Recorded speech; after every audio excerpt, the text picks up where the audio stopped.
Gisele is ready to break free at her first Rio de Janeiro Carnival as a divorced woman. Gisele is experiencing life without football after 12 years with ex-Tom Brady. Gisele, a supermodel and philanthropist, was born in southern Brazil.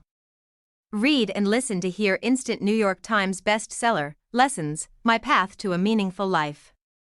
Now available at Amazon. Discipline is a hard word to love, especially when we're young. Can't I put off thinking about that for a few more years? It's a word that sounds like it belongs in the military or a boarding school, or on a list of rules and regulations that keep us from doing what we want to do. Discipline can sometimes seem like the enemy of fun or happiness, a grown-up plot designed to drown out joy and inspiration. It's really not that at all.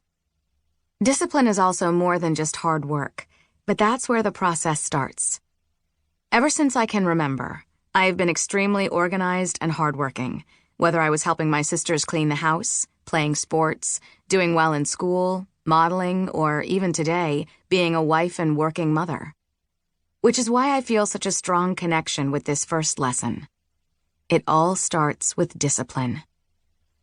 I believe that whatever success I've achieved in my life is the result of focus, hard work, dedication, being on time, doing what is necessary, what was asked of me, and always giving 100% to everything I did. And I still approach my life this way. In other words, discipline. In our house, discipline mattered. With 6 children, all girls chattering away at the same time, it was a necessity.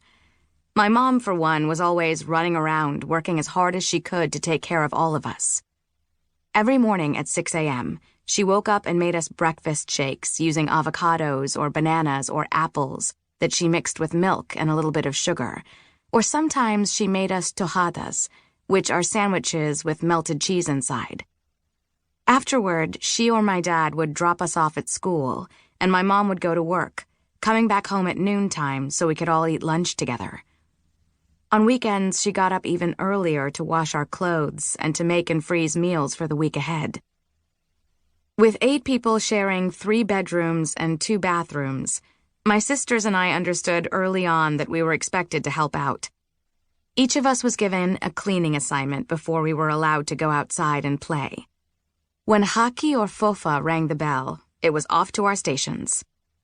I was usually in charge of cleaning the bathroom, and often I spent a long time scrubbing between the tiles with a toothbrush until you could have eaten a meal off the floor. To be comfortable, I've always needed my living spaces to be clean and organized. If my surroundings are messy, I can't even think properly. My sisters and I also each served as the unofficial mom for the sister just below us in age.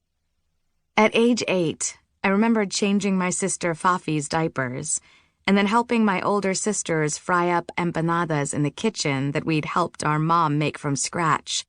Dough folded and sealed over fillings like chicken, beef, or cheese and spinach. Good girl, my parents used to tell us whenever my sisters and I did something well. When we were polite, when we did what we were asked, when we worked hard, got good grades, or played a good volleyball game. But even when things didn't go according to plan, my mom and dad always made us feel we'd done the best we could if we applied ourselves and worked hard. Good girl was a big compliment. It always made me feel proud of the effort I put in. Whether I was scrubbing bathroom tiles, studying hard to do well in school, or playing sports, I always brought an intense focus and motivation to everything I did. At age 10, when I started playing volleyball, I told myself that to get good at it, I needed to practice at least 2 hours a day. I decided I would train as hard as possible to make the team, and maybe the team 1 grade above mine. The way I approached schoolwork was no different. If I wasn't strong in a subject, I would stay up all night studying if necessary until I got an A. Discipline was never a faraway idea or something I'd grow into later in life. It was always a part of me. Doing my best, making my parents proud, not letting anybody down. If I wanted to succeed at something, I wouldn't just envision what I wanted, or wait for it to show up, or expect someone to hand it to me. I knew I had to do the work to make it happen. Even if I was scared and it felt impossible, I always gave 100% of my effort, because if I gave anything less than my best, I knew I'd get upset with myself. Yet underlying my sense of discipline was the strong feeling that whatever it was I set out to accomplish, I could do it if I worked hard enough. Even when I was afraid, I never felt defeated. I felt challenged. As time went on, I became more disciplined, probably because I could see direct results.